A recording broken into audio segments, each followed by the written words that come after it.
नमस्कार दोस्तों। स्वागत है आपका मेरे चैनल पे। आज मैं अपना एक और अनुभव आपके साथ शेयर कर रहा हूँ और आज का जो विषय है वो है धर्म। जैसे हम कहते हैं कि मैं हिंदू हूँ, वो मुस्लिम है, वो सिख है, इस तरह से तो किताबों में जो हमको पढ़ाया जाता है, मैंने जो किताब में पढ़ा, टीवी पे भी देखा हमने, धारावाहिकों के माध्यम से, फिल्मों के माध्यम से, और कई बार प्रवचन होते हैं, भागवत वगैरह होते हैं। तो इन सब माध्यमों से हमें यही कुछ कर्मकांड बताए जाते हैं अलग अलग धर्मों के, कि उन कर्मकांडों को करने वाला और उस प्रकार की एक विशेष प्रकार की वेशभूषा बताई जाती है कि ये अगर आपको जैसे हिंदू बनना है तो आपको इस प्रकार के कपड़े पहनने चाहिए, धोती पहननी चाहिए, या आपको मुस्लिम बनना है तो आपको मूछें नहीं रखनी चाहिए। कुछ इस तरह की जो बातें मैंने किताबों में या उससे इसके अलावा जानी है, तो इनमें और मुझे जो मेरा अपना पर्सनल अनुभव है धर्म के बारे में, वो दोनों अलग अलग हैं। मुझे यही लगता है कि धर्म सीमित नहीं होना चाहिए।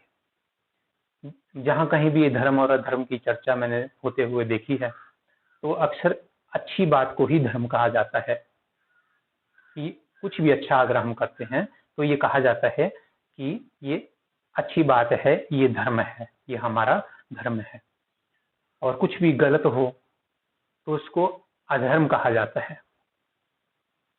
मेरे कहने का भाव यही है कि मैंने जो अनुभव किया और जो मैंने किताबों में या समाज में रहते हुए देखा, तो दोस्तों धर्म सीमित नहीं होता है किसी एक बात तक कि वेशभूषा होगी, सीमित वेशभूषा होगी तो वही देश से दिखावे से पता लग जाता है कि हिंदू आ रहा है या मुस्लिम आ रहा है, या नाम से पता लग जाता है। इन सारे सीमित दायरों से बाहर निकलकर हमें जरा उस सोच के साथ जुड़ना चाहिए जो अनश्वर है, असीम है और अनंत है, यानी परमात्मा की सोच है, कुदरत की सोच है। जैसे आप देख लीजिए, सूरज सबके एक ही है। ऐसा नहीं है कि मुसलमानों का अलग सूरज है, हिंदुओं का अलग सूरज है या अलग चांद है, ऐसा नहीं है। ऐसा भी नहीं है कि हिंदुओं की धरती अलग है, मुस्लिमों की और है, ऐसा भी नहीं है। और हमारा देश भारत तो सभी धर्मों और सभी समुदायों को समेटे हुए साथ अपने आप में शामिल करते हुए एक देश बनता है, हिंदुस्तान बनता है, भारत बनता है, इंडिया बनता है। दोस्तों हमें अपनी सोच को सीमित नहीं रखना चाहिए और कोई भी अच्छा काम करने के लिए किसी कॉपीराइट की जरूरत नहीं होती है कि हमारा धर्म ही हमें ये कॉपीराइट देता है कि हम अच्छे आदमी हैं। किसी दूसरे समुदाय, दूसरी संस्कृति का आदमी अच्छा हो सकता है। ऐसा नहीं है कि कोई हमारे अलावा दूसरी कम्युनिटी का आदमी अच्छा नहीं हो सकता। समुदायों को धर्म कहना मैं गलत मानता हूँ। मैं यही अनुभव मैंने किया। मैं यही कहना चाहता हूँ कि इंसानों के जो रहने सहने के तरीके हैं, उनमें जो भेद पाए जाते हैं, वो अक्सर इस वजह से पाए जाते हैं कि उनका रहन सहन अलग अलग हालातों में होता है, अलग अलग जगहों में होता है। जैसे अलग अलग कंट्रीज बने हुए हैं तो सबके अपने अपने कर्मकांड करने के तरीके हैं, भाषाएं हैं। और आज तो अब आधुनिक युग चल रहा है, तो आज तो सब शामिल हो जाते हैं। अब मायने नहीं रखता कि आप दूर रहते हैं तो आपकी संस्कृति अलग होगी। आज हवाई जहाज, समुद्री जहाज के माध्यम से देशों की भी, एक दूसरे देश की भी यात्रा की जा सकती है। वहाँ पे कुछ लोग बस भी जाते हैं परमानेंट होकर के दूसरे देशों में। तो ये एक ऐसी सोच लेकर के मैं ये कहना चाहता हूँ कि हमें ऐसी सोच लेकर के चलना चाहिए कि कुछ भी अच्छा काम अगर हम कर रहे हैं तो वही हमारा धर्म है, और कुछ भी गलत काम यदि हम या कोई और कर रहा है तो वो अधर्म है। और अच्छा काम करने के लिए किसी समुदाय विशेष का सदस्य होने की, व्यक्ति होने की जरूरत नहीं होती। आप किसी भी कम्युनिटी के हों, किसी भी मानव समुदाय के हों, किसी भी संप्रदाय के हों, किसी भी देश के हों, किसी भी वेशभूषा के हों, हिंदू हों या मुस्लिम हों, सिख हों या ईसाई हों, या और जो भी दुनिया में समुदाय हैं मानवों के, कोई भी कम्युनिटी का आदमी अच्छा हो सकता है, वो अच्छा काम कर सकता है। और जहाँ तक बुरे की बात है, जैसे मान लीजिए किसी भी कम्युनिटी में से देख लीजिए आप कि कोई आदमी अगर चोरी करता है, तो ऐसा नहीं है कि वो वेशभूषा उस धर्म के मुताबिक बनाए रखता है। जैसे धार्मिक विद्वान होते हैं, हमारे गुरु होते हैं, वो हमें सिखाते हैं कि धर्म का पालन कैसे करना है। हर हर मतलब सभी धर्मों की अपनी अपनी मान्यताएं होती हैं। तो ऐसा नहीं है कि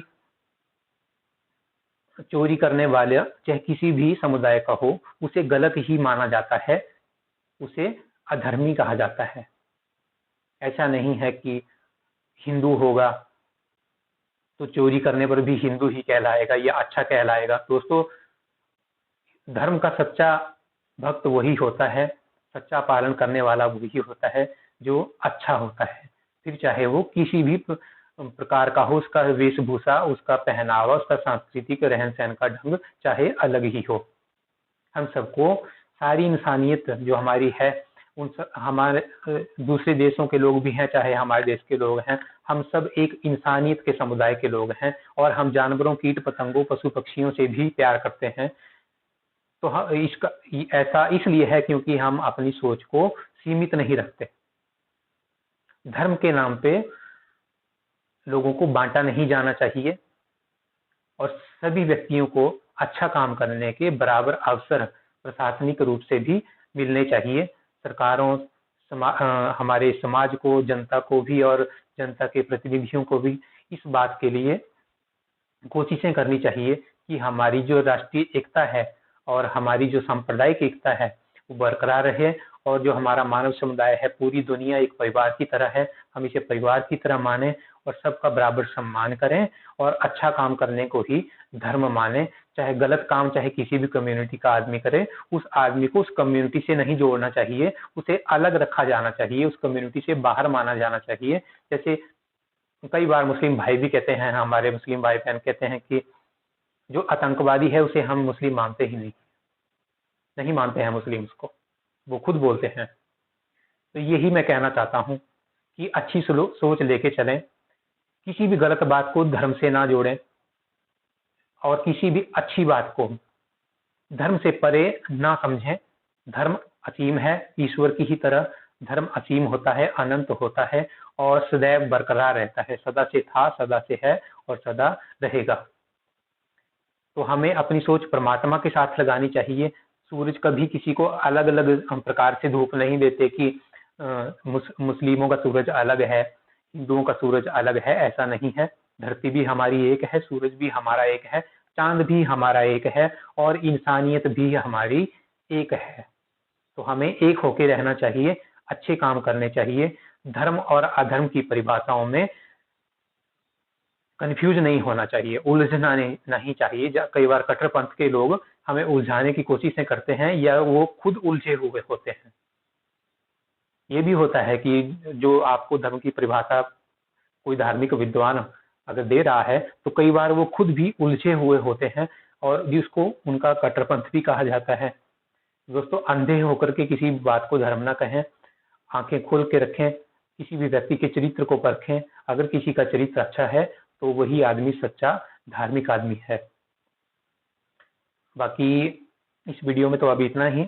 मैं आपसे एक रिक्वेस्ट करना चाहता था, एक सलाह देना चाहता था आपको कि जैसे इस वीडियो में तो मेरी आवाज़ ही ज़्यादा मायने रखती है, क्योंकि इस वीडियो में कोई सीनरी वगैरह का मैं वीडियो नहीं बना रहा हूँ, जर्नी पे नहीं हूँ, एक ही जगह बैठा हूँ और मेरा जो विचार है वो मैं आपसे शेयर कर रहा हूँ। तो उसके लिए आपको ऑडियो क्वालिटी ज़्यादा मायने रखती है, इसलिए मैंने ऑडियो क्वालिटी पे ही जोर दिया हुआ है इस बात पे। और जो मेरे दूसरे वीडियोज़ हैं, कई बार मैं घूमने फिरने जाता हूँ, बड़ा अच्छा नज़ारा होता है, कई बार वीडियोज़ में प्राकृतिक नज़ारा होता है, कई बार इंसानों की कलाकृति का नज़ारा होता है, वो हम देखते हैं। तो ज़्यादा अच्छी क्लैरिटी में अगर हम वो देखना चाहते हो तो ऑप्शन होती है यूट्यूब में, हम उस ऑप्शन को सिलेक्ट कर सकते हैं। जैसे कितना मेगापिक्सल हम फोटो लेने से पहले हम ये सेटिंग में देख सकते हैं कैमरा में कि कितने रेजोल्यूशन में, कितने मेगापिक्सल में हमको फोटो लेना है। तो उसी तरह से वीडियो में भी होता है, जो हम वीडियो देखते हैं उसमें भी ऑप्शन होती है। अगर आपके पास डाटा कम है तो आप कम रेजोल्यूशन में देखिए, और अगर आपके पास डाटा अगर ज़्यादा है तो आप ज़्यादा रेजोल्यूशन में 720 वाले में भी, मोबाइल के लिए 720 काफ़ी अच्छा होता है। यूट्यूब पे ऑप्शन होती है सेटिंग में जाकर के हम हाई रेजोल्यूशन करके अपने वीडियो ज़्यादा क्लैरिटी के साथ देख सकते हैं, ताकि हमें उस चीज़ का ज़्यादा बारीकी से नॉलेज भी हो और हम ज़्यादा अच्छा अनुभव भी हो। तो आज का वीडियो मैं अब यहीं पे समाप्त करता हूँ, और आपका बहुत बहुत धन्यवाद कि आपने मेरे चैनल को सब्सक्राइब किया है। और धर्म के बारे में जो मैंने आपसे अभी अपना अनुभव शेयर किया है, इस बारे में आपके क्या विचार हैं, आपको मेरी बात अच्छी लगी या बुरी लगी, तो आप वो कमेंट में मेंशन जरूर करना। और वास्तव में आप किस चीज़ को धर्म मानते हैं वो भी अगर आप चाहें तो कमेंट में मेंशन करना। मुझे खुशी होगी अगर आप कमेंट करेंगे। और इस वीडियो को अगर आपको अच्छा लग रहा है तो आप अपनों से इस वीडियो को शेयर करिए, ताकि अच्छी सोच का प्रचार हो और अच्छाई के लिए किसी का भी आत्मविश्वास कमजोर ना हो, प्रेरणा की कमी ना हो। अच्छाई के लिए लोग प्रेरित होते रहें, उनका आत्मविश्वास बना रहे और वो लगातार अच्छे काम करते रहें, तभी ईश्वर की पूरी कृपा हम सब पे हो सकती है। हम सब परिवार की तरह हैं दोस्तों, पूरा संसार परिवार की तरह है, ईश्वर की रचना है। हमारे माता पिता एक ही धरती और सूरज हैं, इन्हीं आसमान और धरती के दायरे में हम पलते हैं, जीते भी हैं और मर भी जाते हैं, और इसी में हम हमारा सुख और दुख हर प्रकार का जो अनुभव है, हमारे जो कर्मों के फल हैं वो भोगते हैं। तो मैं यही आपके साथ रिक्वेस्ट करना चाहूंगा कि भेदभाव वाली सोच से ऊपर उठ करके पूरी इंसानियत को एक करने की सोच रखें, एक ईश्वर की सोच रखें। सबके माता पिता एक ही हैं, आसमान हमारा पिता है और ये धरती हमारी माता है, और इनकी कृपा सब पे बरसती रहे, सबको सद्बुद्धि आए और सबका कल्याण हो, यही मैं कहना चाहता हूँ। मेरा वीडियो देखने के लिए आपका बहुत बहुत धन्यवाद।